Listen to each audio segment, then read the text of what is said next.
and I'll start the webinar. We're 1 minute from that. All good, Gabby? Yeah. All good, Perry, everybody? Yep, all good to go. And then I'm going to jump straight from this to the ice as well. Phones on silent, if you don't mind, if you haven't already done that. Oh, yeah. And we are live on YouTube. Thank you. Okay, I'll start the webinar and I'll share the screen and start the webinar. Very good. Right. Okay, webinar is now live. Alan is starting the screen. And the show begins. Way to go, Alan. You did a good job there. Thanks, Dr. Andy. And welcome to you, and hi, Perry, and to our guest today, Dr. Gabby Walters. How's everybody? Hi, Gabby. Good, thanks. Hi, everyone. Yep, all's good here in KL. Unfortunately, our lockdown has been extended for another 2 weeks, so we're now expecting this to go out till November the 9th. So apart from that, things seem to be sort of, in a way, businesses are running normally, but universities and schools are closed at the moment. So that's the situation here. And I think some of the latest news from Australia is finally our friends and colleagues from Melbourne and Victoria, they opened up yesterday, and I heard that they had long lines of people waiting to go into shopping centres and visit restaurants and so on. So fortunately, finally, life is returning to a bit of normality. What about things in Queensland, Gabby? Things in Queensland are great, Alan. We've been very spoiled up here. We've been very sheltered, and but we've got very low numbers. I think we have 3 cases at the current time, and 2 of those are on a ship out just not far off the coast. So we are in a very good place, and feeling very fortunate to be a Queenslander today. Fantastic, fantastic. Once again, everybody, as we start the show, thank you for joining us early. As you know, we start the show 10 minutes to 2 before we get into our formal presentation or 30-minute talk show for today. Please feel free to use the chat functions. We'll talk about the Q&A function shortly. Say hello to each other. Let us know where you're from. Let us know how life is in your part of the world. And we will be thanking our academic partners very shortly. Perry, why don't you tell us a little bit about the ratings from last week? Well, last week we had a really interesting show, I think, from JC Wong, and she was talking about virtual internships.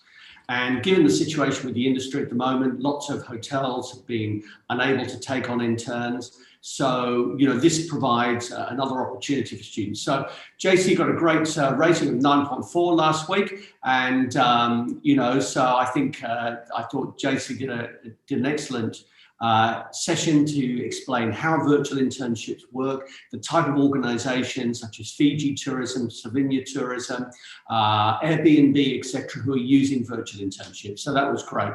And as you can see, we had a lot of student participation, staff, students from all around the world. And last week was also our first week welcoming Mahatma Gandhi University. So it was great to have them joining us officially on the show as an academic partner last week. Back to you, Alan. Thanks, Perry. And Andy, why don't you share some of the thoughts, given those positive comments? We've got students and faculty giving us some fantastic feedback from the show last week as well. Yeah, thanks, Alan. We had a lot of nice comments last week. We always ask for quotes in the survey, and 30-minute talks seemed short. Well, that's why we call it 30 minutes, so we're doing okay. But the knowledge shared is worthwhile. So thanks from Joanne from CoRep. CoRep is one of our friends.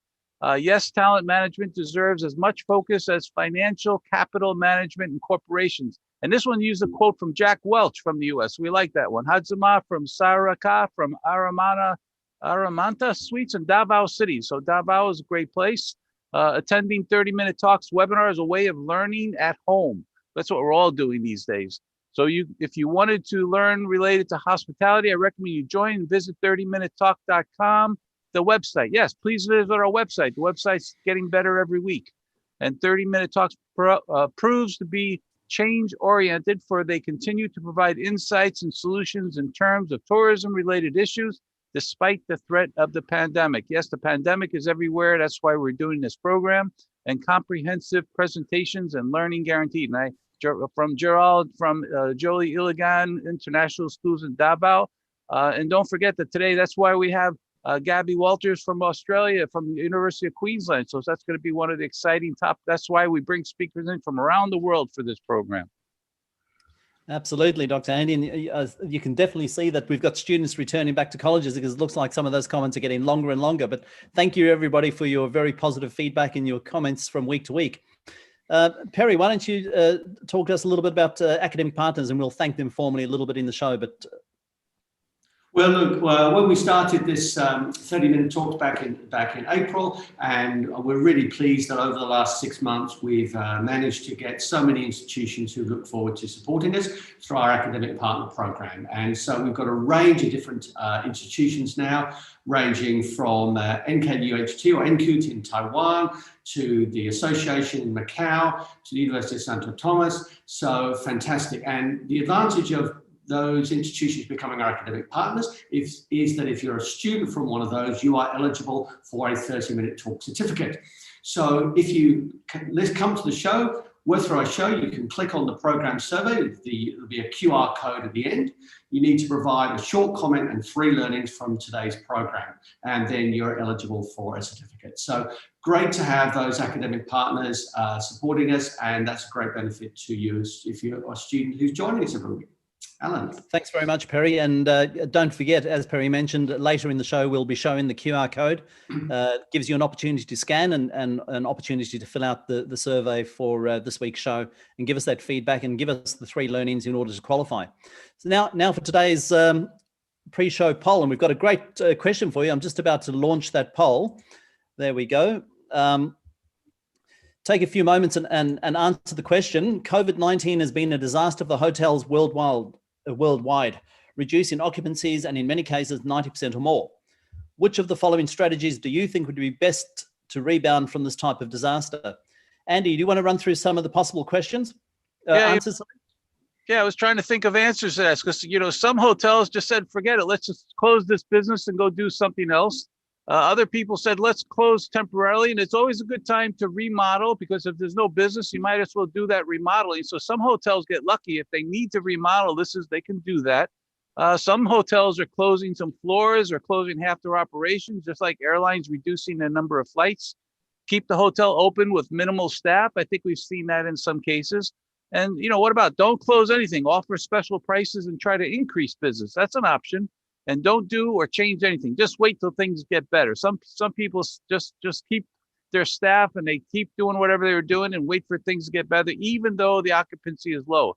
So, it's a unique mix. But which one would you do? You got to make a decision. So people are starting to answer in the poll, and I see right now most popular is keep the hotel open with minimal staff.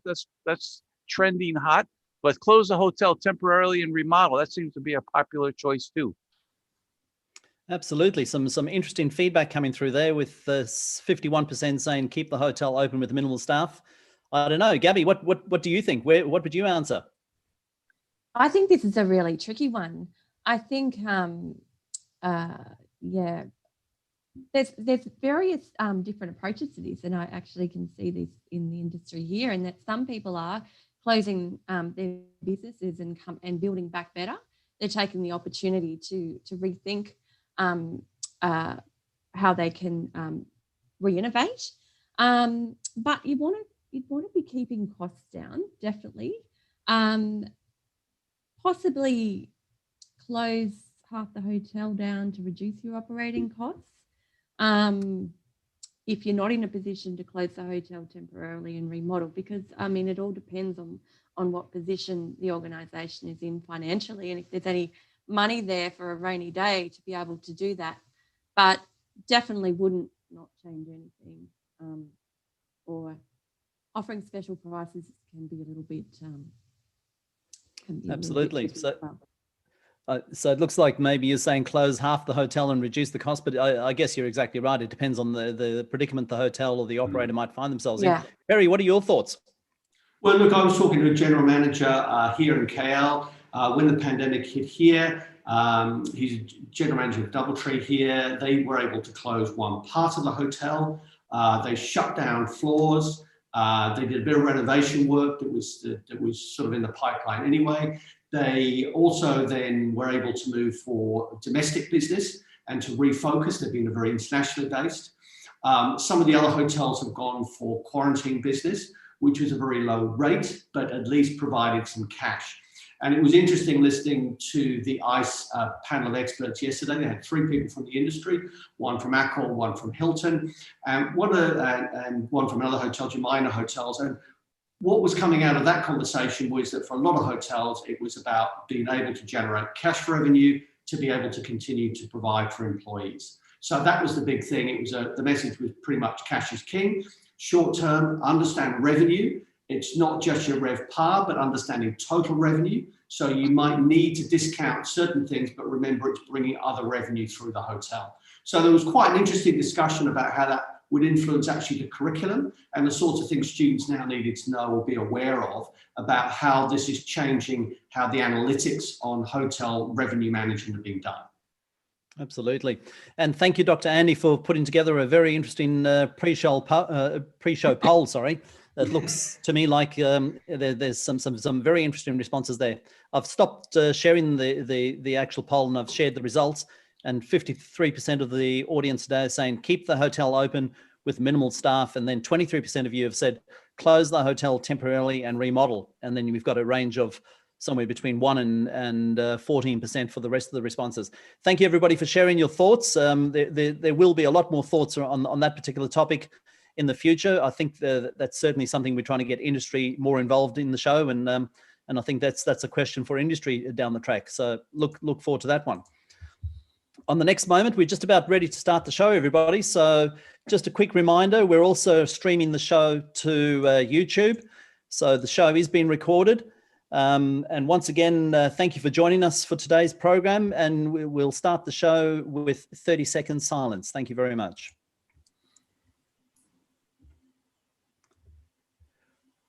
Well, welcome to 30-Minute Talks, everybody. And once again, thank you for joining us on our weekly show. And thank you for what seems to be a record enrollment or a record participation day for some time now.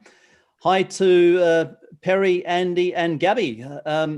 Perry, why don't you say hi to everybody? Well, good afternoon and good morning or good evening to wherever you might be joining us today for another 30-minute talks. We've been going now for 6 months, so it's great to have so many students, educators joining us from around the world. So wherever you might be joining us from, again, welcome. And today, looking at realistic and some challenging issues the industry is facing. Alan. Thank you. What about yourself, Andy? Hi, and good to see you again. Yeah, it's good to see everyone again. As always, we're looking forward to Gabby's talk today, because I think one of the things that a lot of industry people are worried about is how do we get our image back? How do we rebrand after a disaster like this? And as we've discussed in some previous sessions, where people are going to have to regain that trust, and businesses are going to have to build confidence with their customers. So I think this is going to be an interesting presentation, and I'm looking forward to it.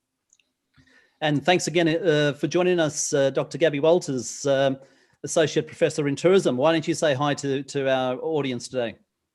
Hello, everybody, and it's such a joy to be here. So thank you for having me, and I'm really looking forward to sharing my research today. And as Dr. Andy mentioned before, hopefully giving you some take-home tips in how to turn that image around or manage our image and reputation in times of crisis.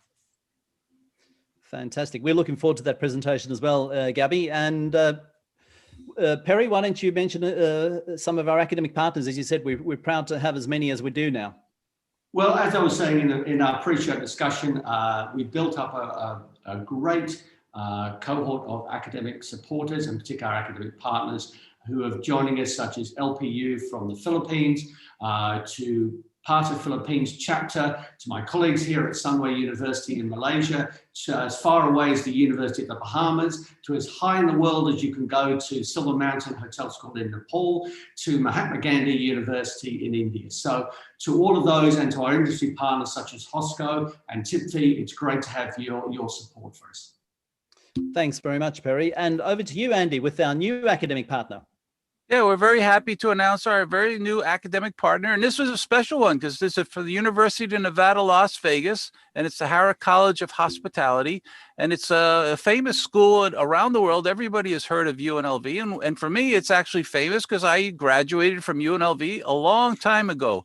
Even before you see the Mirage Hotel, I was going to school there before the Mirage Hotel was still just an empty lot. And it used to be the Silver Slipper and the Castaways and some other hotels that some of you have never heard of before. But those are great memories for me, and we're happy to have him join as a partner. I was also on the faculty of UNLV for over 20 years and retired from that university a while ago. So it's great to have UNLV. And I know, coming from me as an alumni and a former faculty member, I know for me telling how they rank in the world as far as hotel schools wouldn't be fair, because I would have a bias to that. So I think, Perry, can you tell us what does that QS World Rankings actually mean? Well, the QS World Ranking started about in 2007. It's done as an institutional basis, but they also have what are called subject rankings. And about 4 or 5 years ago, they started doing subject rankings in hospitality and tourism. And UNLV has always done exceptionally well in that, typically coming in at the #1 or #2 spot. So UNLV is certainly highly regarded. A lot of that comes from their research, but also their reputation from other academics and from the industry. Alan. Fantastic. And once again, thank you to UNLV and all our friends at UNLV for your support of 30-minute talks. And a segment that's proven very, very popular in the 30-minute talk show, everybody. It's time for another 90 seconds, again, presented by Dr. Andy. Welcome to 90 Seconds. I'm Dr. Andy Nazarchuk, and today I'm going to share with you one of my favorite websites. Each week, Joan O'Hay, creator of Sketchplanations, emails one drawing or sketch that explains a different random idea or concept. Today I'm going to share with you some random sketches so you can see how this works. First, let's learn about the goal gradient effect. It shows when we are closer to a goal, the harder we will work to reach it. If you only need one more stamp on your loyalty card, you become more motivated. How about the Swiss cheese model? I've always understood that it took 3 or 4 things to go wrong before something bad happens. This sketch is a great way to remember it. Do you notice when you're happy? The quote, "If this isn't nice, I don't know what is," reminds us all to appreciate our surroundings. We've talked about time management in previous 90-second videos. This sketch compares manager time versus maker time and allows you to give it some thought. The finish line is there to help you get over the starting line. The Peter Principle is one management theory that I've been familiar with for many years. Seeing how people move up in their careers helps us understand it better. How about the cost of being late? As you can see, it's more costly than you think. And finally, find your why not. We have discussed this topic in the past, but this gives us another way to visualize it. I enjoy receiving my weekly drawings from Sketchplanations and highly recommend that you visit this website, sign up, and start receiving a weekly concept that will allow you to learn something new in a creative way. A special thank you to Joan O'Hay for allowing the use of his sketches for this episode. I'm Dr. Andy Nazarchuk, and know you too will enjoy Sketchplanations. Thank you very much, Dr. Andy. And as usual, a very interesting 90 seconds and a very thought-provoking 90 seconds for today. So there's a product, if our audience don't already use it, to think about for their future studies, their own future lives, and a product that I guess comes recommended. And actually, sorry, Andy? It is free. I should have mentioned that in the video. It is free. It's, you don't have to pay anything. So it's something that, it's a great way to just get a free email every week with an interesting concept or idea. So we love it.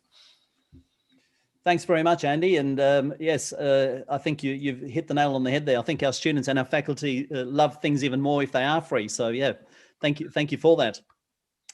And starting today's show, once again, hi to Gabby and welcome to Associate Professor Gabby Walters. Let me give you a 30 minutes welcoming segment here, Gabby.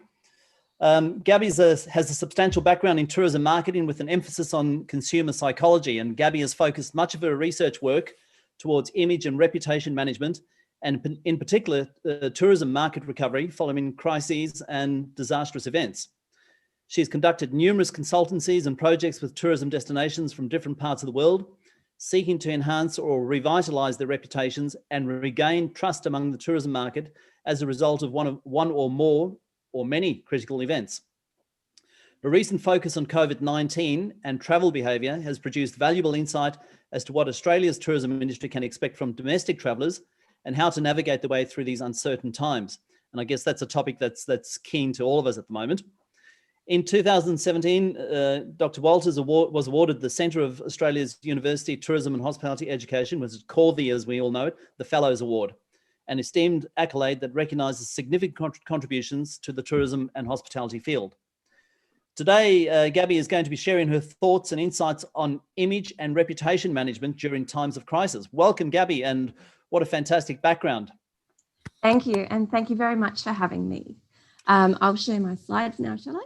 Sure, but before you do, I did have a question for you. I know you've just recently produced a book. Why don't you show the audience? Have you got a copy of your book there? Oh, I have on the book. Don't let me put you on the spot. Maybe you can share that with us later. I think it featured in your little introduction there. But Fantastic. Yes, there is. It's image and reputation management. Congratulations on that. Thank you very much. And yes, if you'd like to start your presentation, we're all looking forward to it with bated breath at the moment. No pressure. Thank you.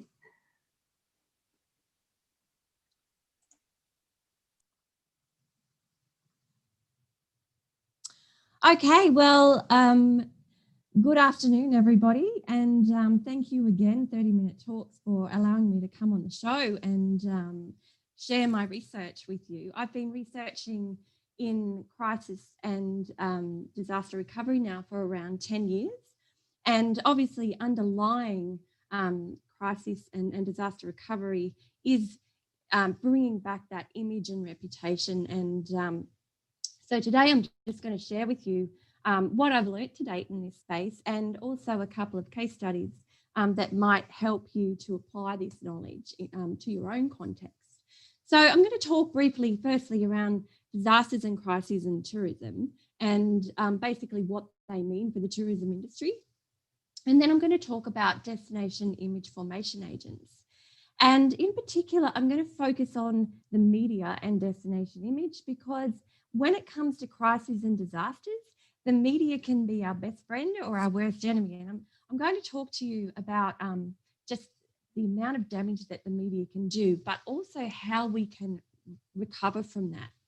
I'm going to talk about how destination images influence travel behaviour both during and following a crisis. And we need to remember in this context that crises and disasters are not just one-off.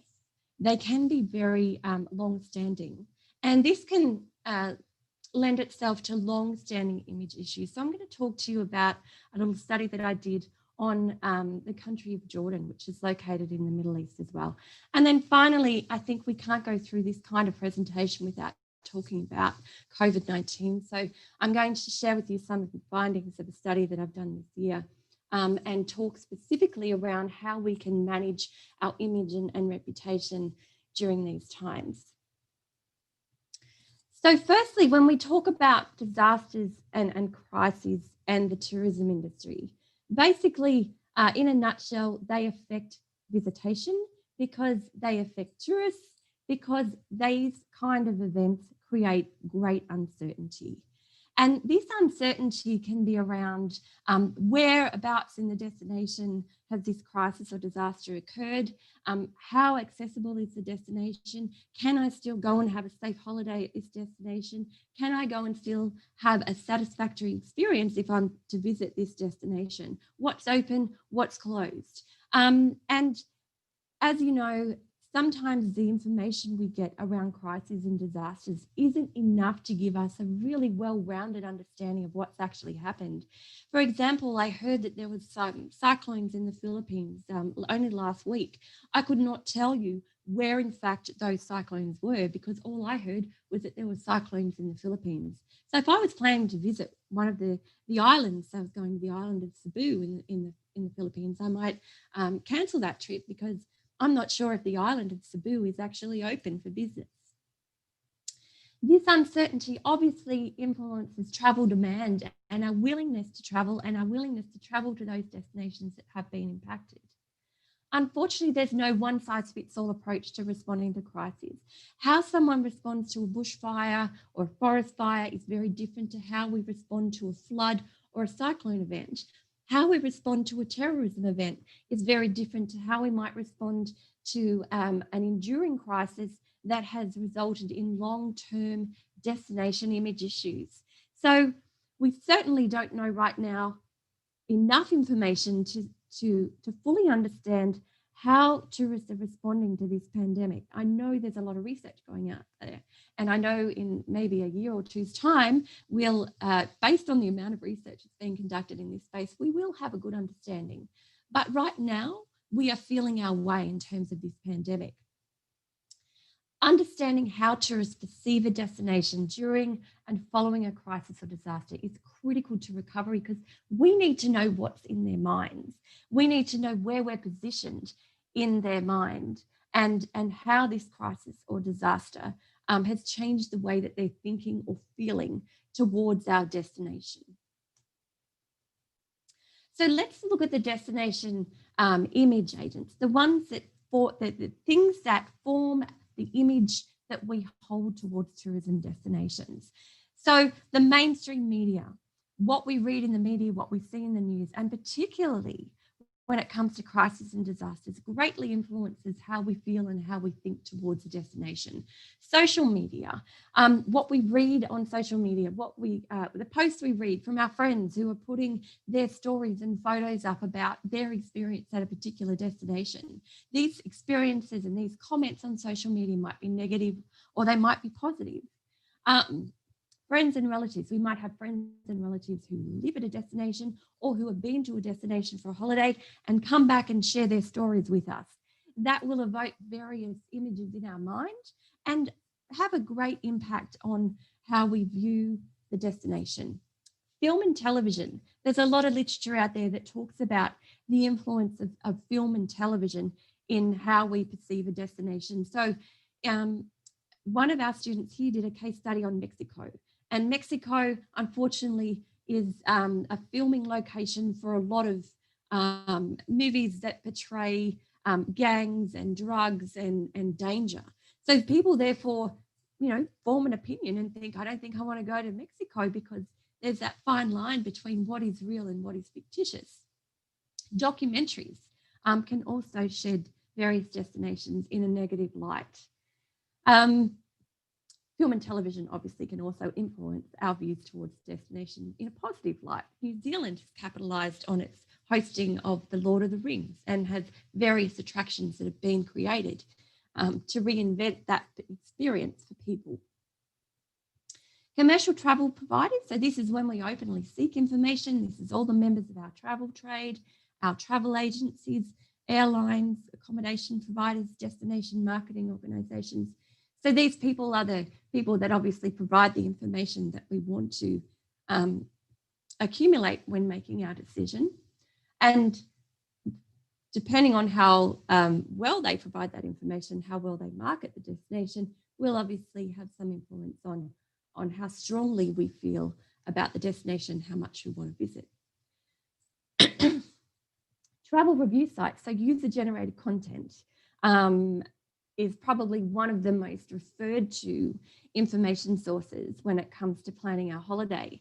So we're looking at what other people thought of the destination. And, if you read too many negative reviews, then we're probably not going to have a great image of that destination or that particular tourism attraction. And therefore, the reputation and the image of that particular destination is going to be tarnished in our minds. First-hand experience, obviously, whether we visited the destination before, we might have lived at the destination, is going to influence our image of that particular destination. And the more we know, the more reliable that image is going to be as well. So when it comes to crises and disasters, when it comes to crises and disasters, the mainstream media, as I mentioned before, is one of the key agents when it comes to our destination image. Social media as well plays a role, and I'm just going to talk you through an example here of how the mainstream media can influence our image. So basically, how tourists feel about a destination that's been affected by a disaster is really heavily influenced by the media coverage. And unfortunately, the media can be a culprit in providing misleading information, or they're not specific enough about where the actual crisis or disaster took place in terms of their geographical references made to the event. The media's agenda and framing of disasters is mostly negative, and that in turn affects our feelings towards the destination. It affects our emotions, and generally those emotions that we feel, and I'll talk about this a little bit later, are negative. And the media headlines attract more hits and they attract more attention, unfortunately, when they are negative in nature. The media also like to exaggerate, and we call this sensationalism. The media like to, particularly if there's not a lot going on in the world, they like to blow things out of proportion and make us excited and attract our attention towards these events, regardless of how large or how small they are. So I'm going to talk about the 2020 Australian bushfires. Now, you might remember this event. It happened at the beginning of this year and it was quite extensive. It happened in Victoria and New South Wales. And it was quickly kind of forgotten about, unfortunately, due to the COVID pandemic. But nonetheless, it had a significant impact on our tourism industry. So they're talking about losses of up to $4.5 billion to the economy. And tourism was just one of the industries that was impacted by this crisis, but it's an important one, and it contributes to over 10% of Australia's GDP. So let's look at how this particular disaster was represented overseas. So what we do know about media coverage is the further away somebody is from the destination, the more confused they're going to be. And this is why. So let's have a look at this particular map here. This was in the UK media. And this was basically saying those red spots on this map are where the fires are. Now, I know, and you now know, that these fires took place in New South Wales and also parts of Victoria. So down the bottom end of that map, we've got Melbourne, we've got Sydney. So the fires were around those two capital cities, but they didn't affect those capital cities. Now, according to this map, it's very hard to find a location in Australia that isn't actually impacted by the fires. And that was greatly untrue. So people in the UK are like, well, I was going to go to Australia, but now I think I'll go somewhere else because there's nowhere I can go where there's not a bushfire. If we look at the headline here, bushfires have torn through Australia, devastating much of the country. Again, this is misleading. Now, if you weren't that familiar with Australia, you didn't know anyone in Australia who you could perhaps confirm this information with, then every tourism operator in all of those regions where those red dots are need to be concerned about their reputation. This was another headline that was presented in the UK media, Australia ablaze. So there we go. Australia's on fire, according to people in the UK. Celebrities are great at drawing attention and awareness to important issues. Unfortunately, when these fires happened, Rihanna, who you might know, in all her good intentions, unfortunately did more damage than good when trying to draw awareness to the Australian bushfires and raise money, actually, and she was encouraging people to donate to the bushfire appeal. So in sharing this, in all her goodwill, she actually did some real damage in terms of our image and reputation and the betrayal of these particular fires. Her 342,000 likes there basically suggests that 342,000 people in the US think that the whole country is on fire. So this is social media, and social media travels very quickly, as we know. When we look at the headlines, we did a content analysis on the headlines used to depict bushfires in Australia, and this is what the words were: Armageddon, nightmare, D-Day, heartbreak, hellfire, inferno, catastrophic, mega bad, hell. Now, when you're thinking about going on a holiday, do you really want to go somewhere that's associated with these kind of emotive, sensationalized terms? So consequently, our destination image is jeopardized. Tourists are confused. They don't know which part of the country is affected. They don't know where they can go and where they can't go. They cancel for the short term. They might cancel in the long term. They might deem the country not safe in general. They might avoid the country in bushfire season. And this makes them question the safety of a destination.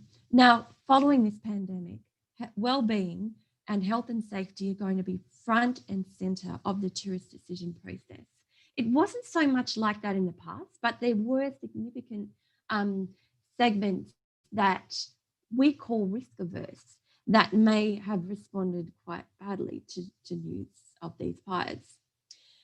Destinations that are portrayed like this take a lot longer to rebuild and recover because the image and reputational damage is quite extensive.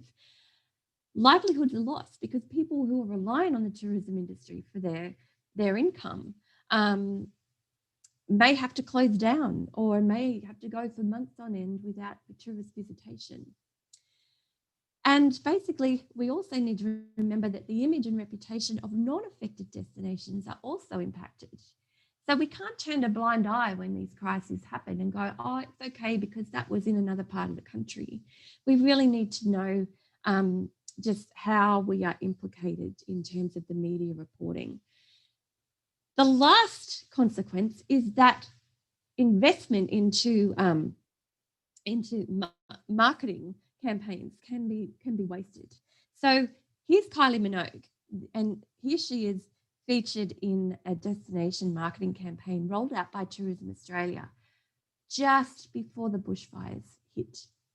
This was a multi-million-dollar campaign that had to be withdrawn because basically her messages in that campaign were undeliverable as a result of these bushfires. Very sad. So what can the image do to manage this reputational damage? Really importantly, we need to closely monitor how the media is portraying the destination. That's just not in your local media, that's in the global media. We need to provide factual information to mitigate the information that has been misleading and assist tourists to make an informed decision. For example, Queensland probably should have been very proactive at the time the media was reporting those fires overseas, and you know, saying to people, parts of Queensland are 2,000 kilometres away from where those fires are taking place. Because remember, people who are in faraway locations may not be that familiar with the geographic layout of a destination. They need to provide regular updates as to the recovery process and the status of the destination, and that will help tourists make decisions around where they can and can't go, what's accessible and what's not. Sometimes no tourism infrastructure is damaged. Okay, the fires could be away from the main tourism precinct. Therefore, the destination is still open for business. And in that case, you continue with marketing activities.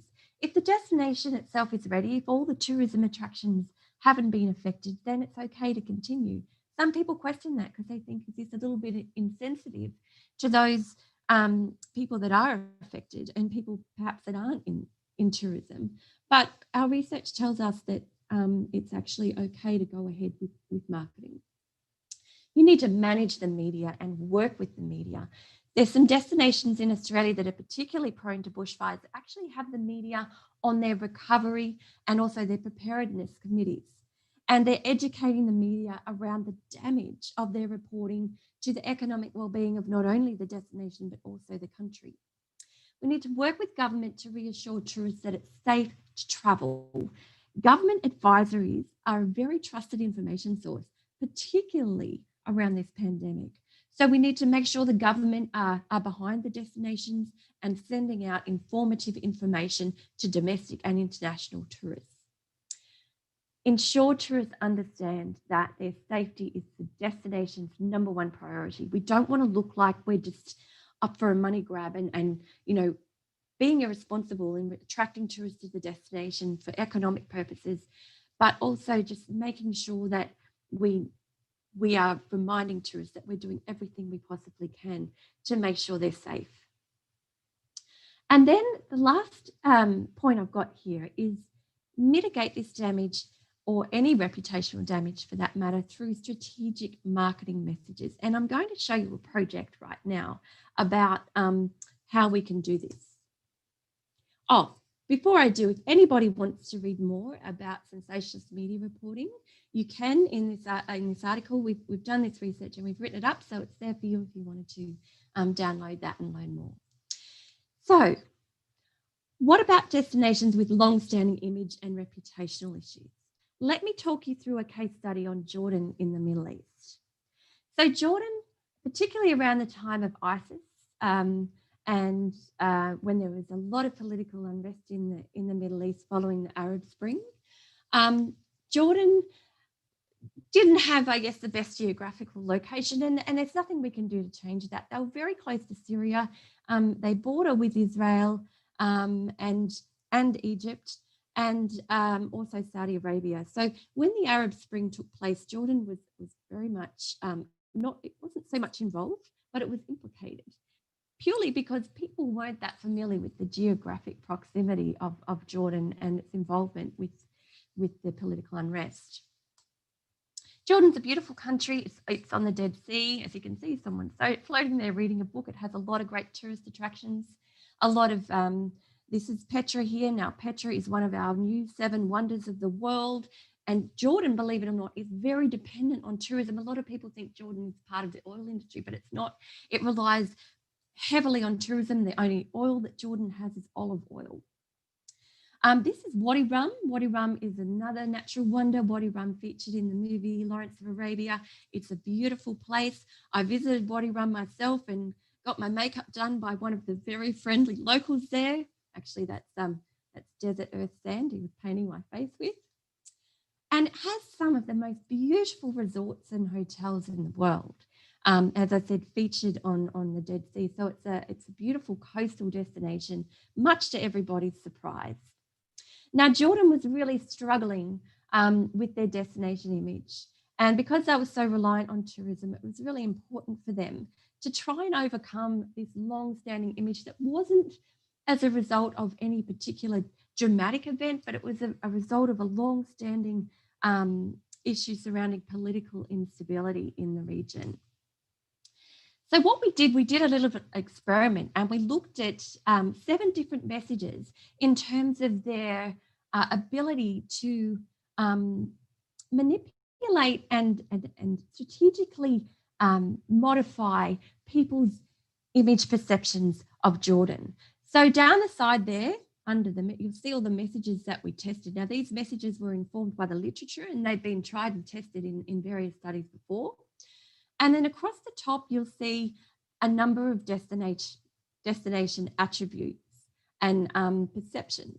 So we have safe, risky, violent, confident, fun, and attractive. So these were all the image attributes that people consider when they're thinking about visiting a destination.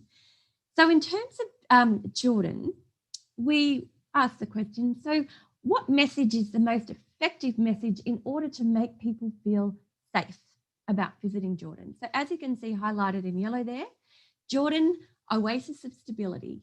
So using that term oasis, so oasis means an island, and Jordan is in the middle of those destinations that were experiencing political instability. So it's sort of saying, well, we are, might be amongst those destinations, but we are a place that is stable. That message was number 1 in terms of working on perceptions around safety. We wanted to reduce people's risk perception. So again, this ad was number 1 when it came to reducing risk perception. So that's the smallest mean you'll see is 3.52, and that was people's risk when perception of risk when looking at that particular message. When we tested violent, again, we wanted a low mean here, so that particular message was effective in changing people's image perceptions around Jordan being a violent place too. So when it came to instilling confidence in people to travel to Jordan, this message, 800,000 people already came, joined them. So that's almost the herd mentality approach. So saying, look, everyone else is coming to Jordan, so why don't you come? They've all had a fine time and they've left and nothing's happened. So that instilled confidence in people to visit Jordan.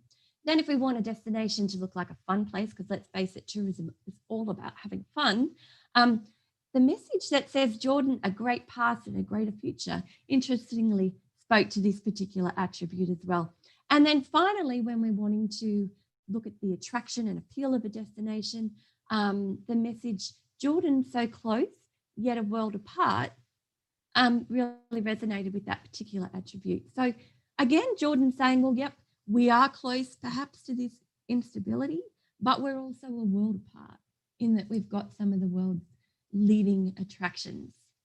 One thing you might notice down the bottom there is that 50% discount didn't really score that highly in modifying any of these particular image attributes.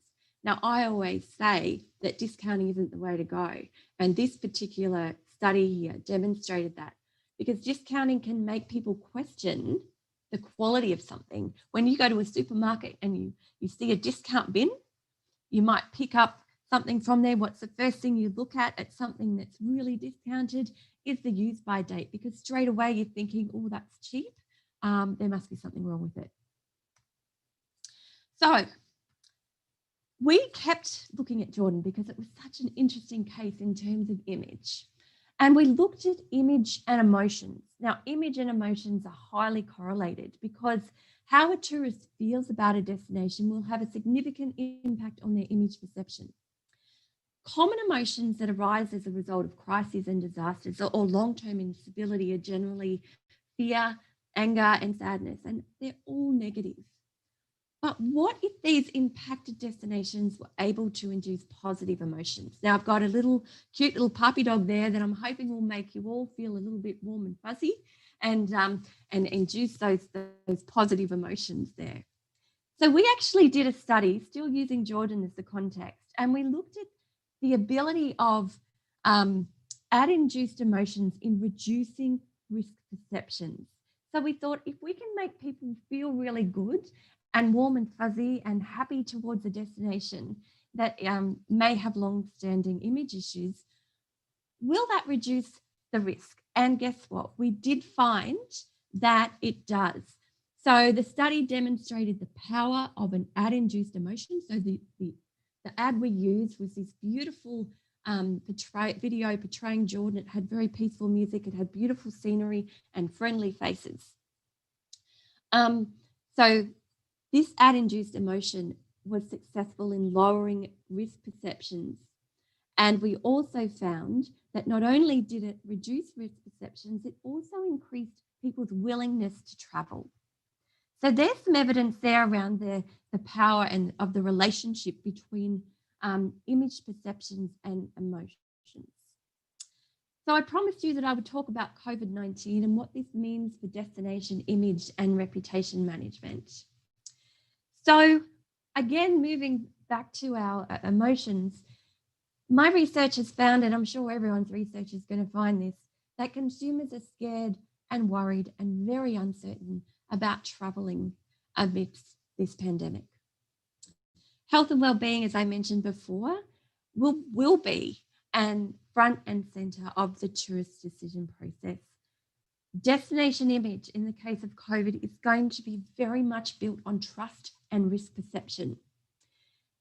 Destinations that have managed this pandemic effectively and are perceived as doing so will be highly regarded. So they're going to be the winners in terms of upholding the reputation for safety, health, and well-being.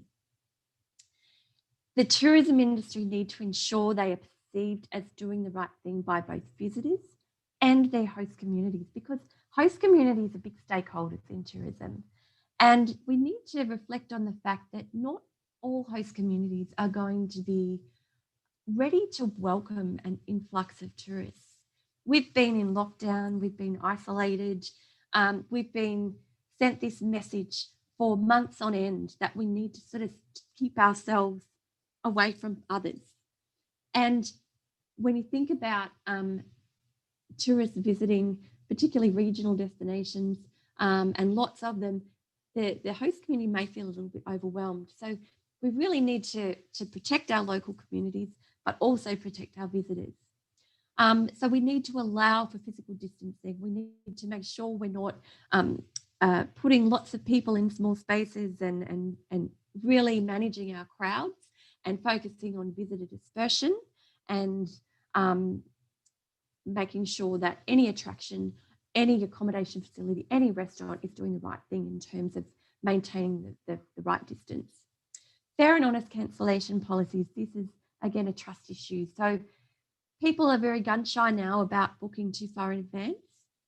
There's a lot of people that have got money tied up in airlines and big international travel agencies who are keeping their money in the form of a credit rather than refunding people. Some of those organisations are going into liquidation and people are losing money.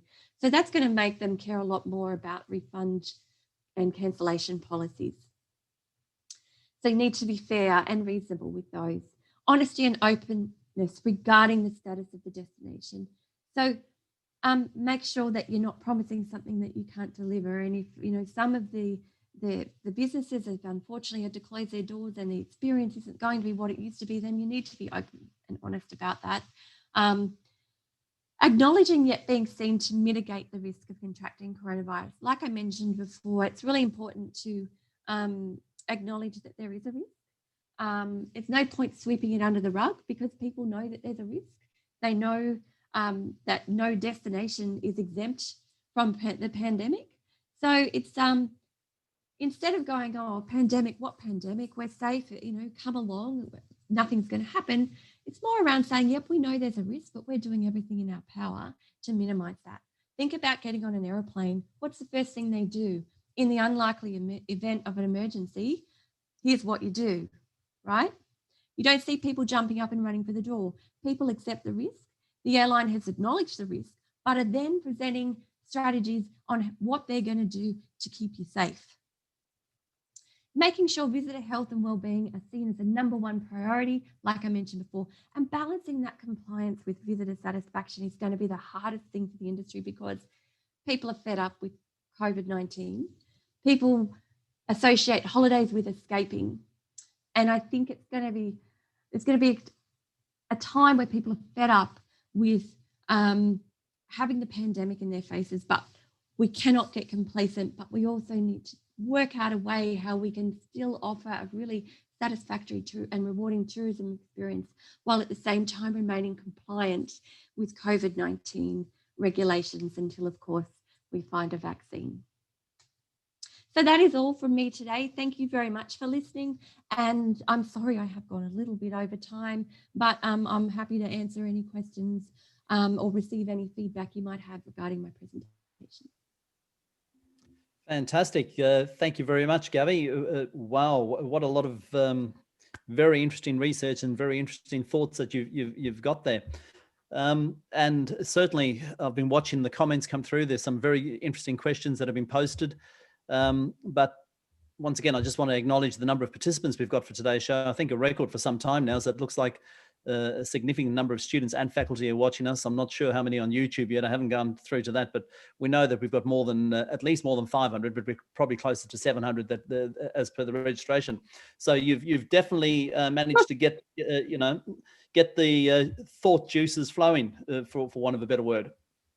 Great. I hope I've delivered. Time to present 10 years of research. I can tell you that. So I hope I chose the most interesting findings.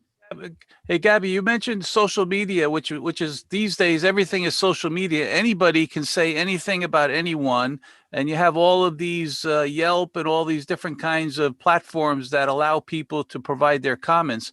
What do you do when someone says something that is so untrue or so nasty about a destination? How can you correct it? What does a tourist destination do? I think that's a really important point. And I think it's tourism destinations, operators, all stakeholders for that matter, have a responsibility to monitor social media. And I think, look, social media is bad in that respect, but it's also really good in that it's a very cost-effective way to mitigate any of those negative comments. And I think the worst thing you can do is like deny, or refute strongly the comment that person made, because that is their opinion and they're entitled to it.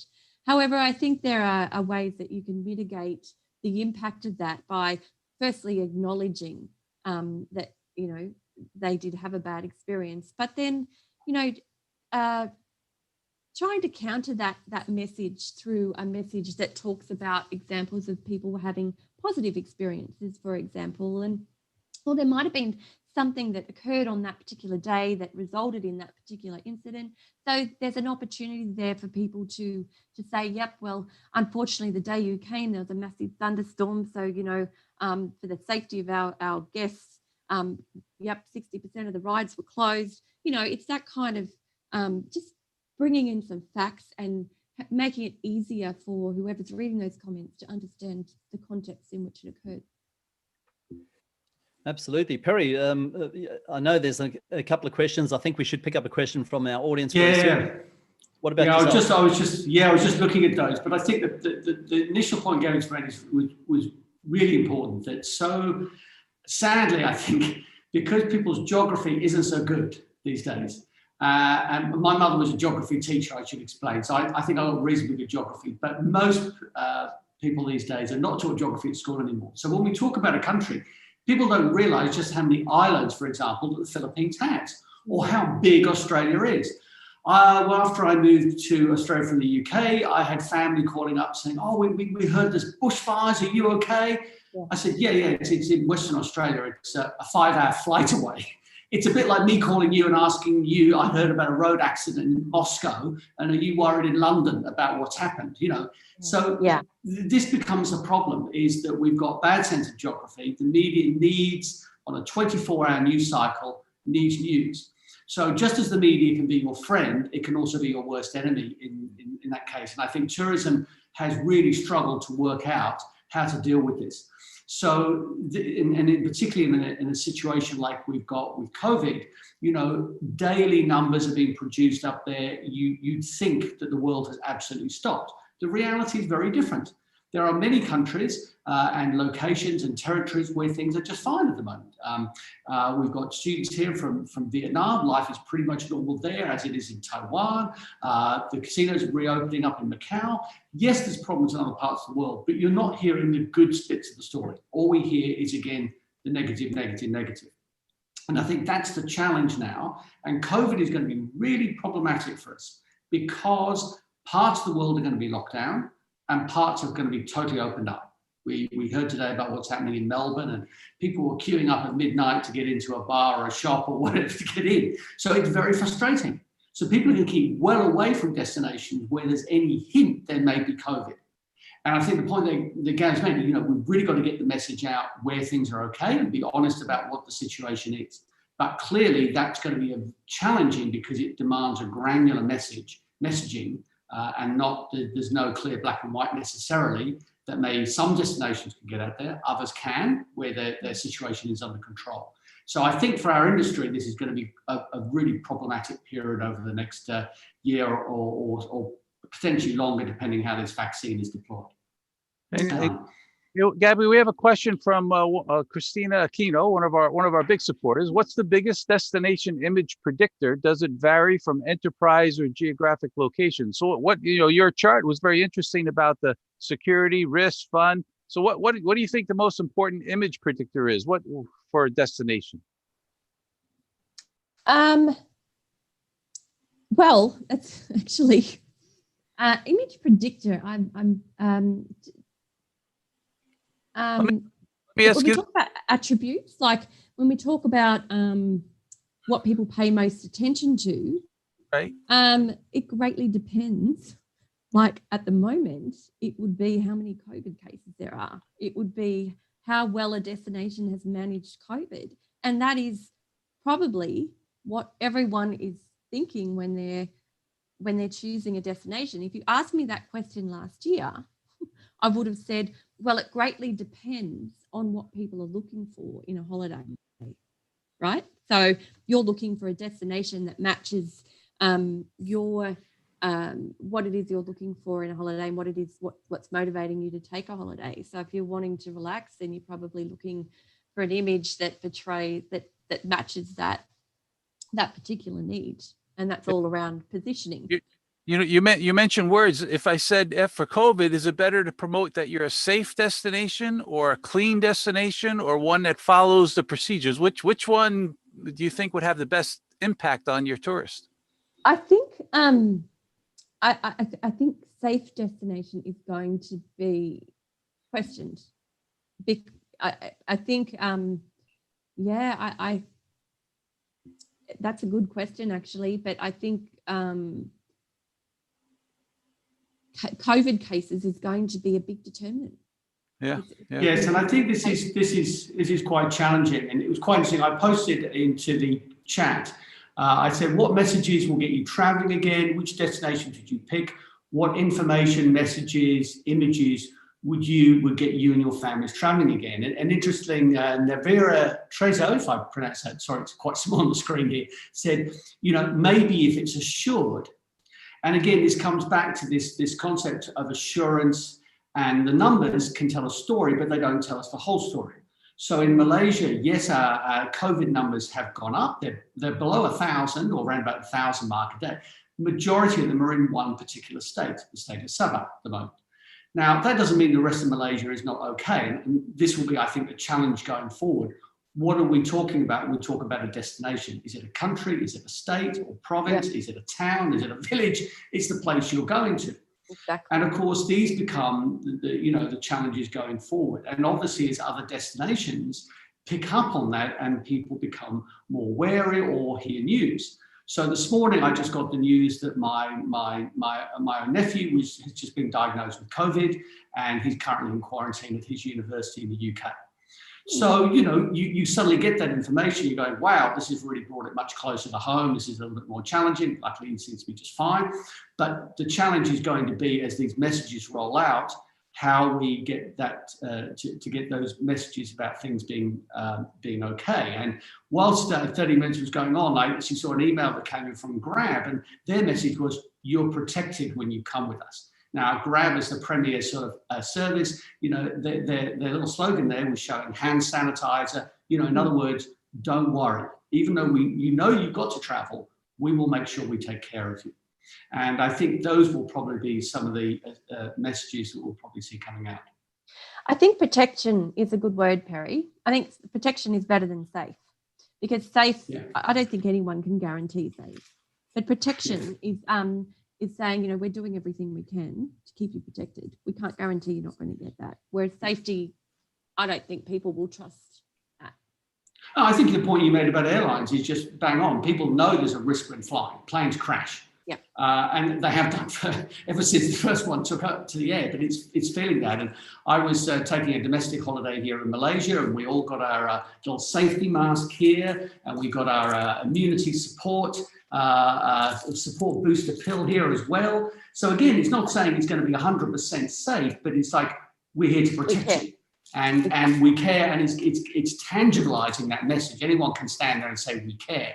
It's about doing something and tangibilizing that, I think, becomes so important. No, I totally agree. And I just think that it's a risk that everyone shares and acknowledges. And I think people's expectations are going to be a lot more realistic.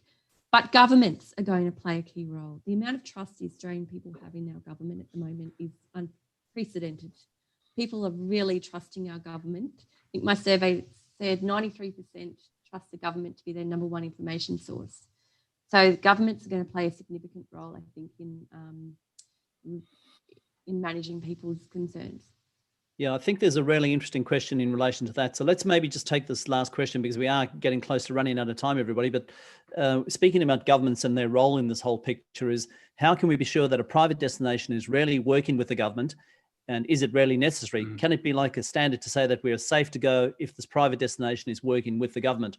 So I guess they're talking about if the government and a private destination is working together, that partnership, and they're saying that it's safe, can consumers really believe that it would be safe? I think that's where accreditation could play a role. So some kind of global accreditation scheme. And I would expect that something like that's going to be rolled out. So that would be the only way to kind of manage that inconsistency and, around the messaging. Absolutely. I don't think there's any silver bullet in this, and I think that's clear from just the extent of our own conversation, let alone the number of comments. You've absolutely started a wildfire going here, because the comments and the questions. I know. Yeah, I was seeing a lot of comments, a lot of questions coming in here. I think we're going to have to revisit this topic. We've got a lot. I think it's a topic that we're going to need to revisit, Perry. You're exactly right. But unfortunately, all good things must come to an end, and today's been a fantastic show. Gabby. So listen, can I just ask all of our participants and panelists to thank Gabby, a fantastic virtual thank you for your very interesting and very informative presentation. Thank you very much for having me. Thank you for joining us. And I'll just quickly go back to sharing my screen. Perry, if you've got any other comments that you'd like to make just in relation to questions. Well, no, I'd just like to thank everyone for those questions. I'm sorry that we try and keep 30 minutes. Our presenters on 30 minutes to their 30 minutes. But this week we've really got so many excellent questions and comments in the chat and all over the place. So thank you very much for those, because this is clearly a very thought-provoking topic. It's a topic that's going to make a lot of difference and matters to the industry, to you as students, because obviously this is the industry you're looking to go into. So I think this is something we're going to end up having to revisit in the near future. Alan.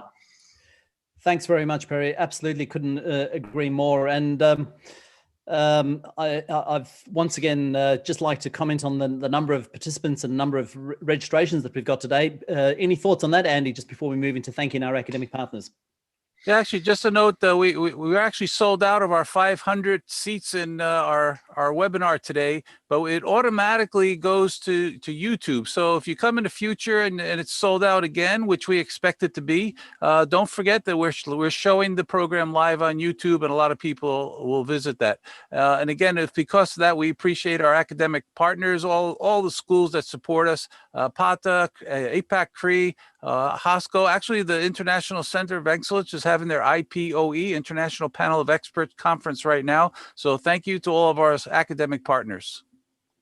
Absolutely. Thanks very much. And as Andy said, we couldn't do the show without you. Thank you very much, everybody. Perry, why don't you talk to us about next week's show?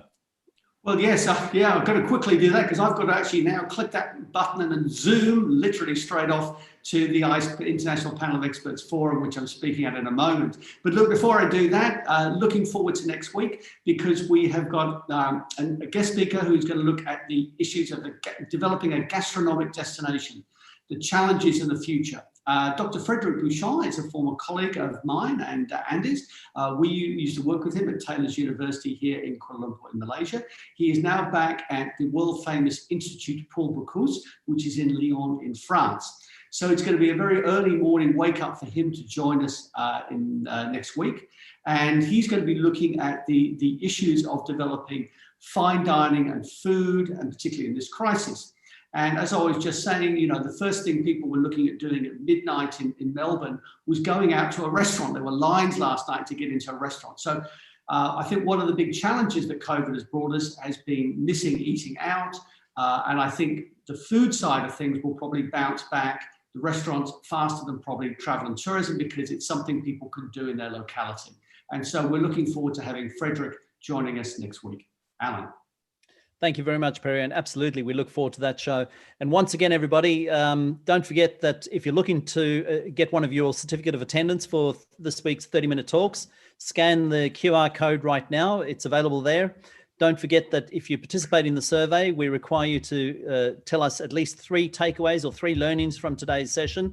We do look at those. We're very interested in your responses, and that enables you to qualify for a certificate of attendance. And on that note, everybody, the QR code remains on the screen. Sorry, it gives you an opportunity to scan that. Let's say goodbye. Let's start with yourself, Gabby. Just a last word from yourself. Yeah, look, thank you very much again for having me, and thank you everyone for attending. And I hope that, your destinations finally start to settle down and this whole pandemic starts to settle down at some point. But in the meantime, I wish you all the best and stay safe and stay well. And thank you very much for joining us as well today. Thank you for once again for that presentation. Andy? Yeah, thank you. Thank you to everyone. We had a great crowd today, great topic. And I think it's important for us to all look forward to the future, because we have to look forward to a bright future in our business. And I think we can use some of the things we learned today to help that become a reality. Absolutely. Perry? Well, I'd like to thank Gabby. She and I work very closely on the Journal of Vacation Marketing. So again, thanks, Gabby, very much for joining us this week, sharing your expertise. Clearly, this is a topic we're going to have to come back and visit again, and hopefully we'll bring in a range of other experts. Each week we try and focus on relevant, timely, and challenging topics. And so again, Gabby, thank you very much for doing this week. Thank you. You're welcome. Thank you. Goodbye, everybody. Thank you once again, everybody. And as we try and keep the show to 45 minutes, we're slightly over time. But as we said, the session has been a very interesting, very informative, and very provocative session today. Thank you for joining us. Keep safe, everybody. And until next week, thank you for joining 30 Minute Talks. Goodbye, everybody. Thank you, everyone.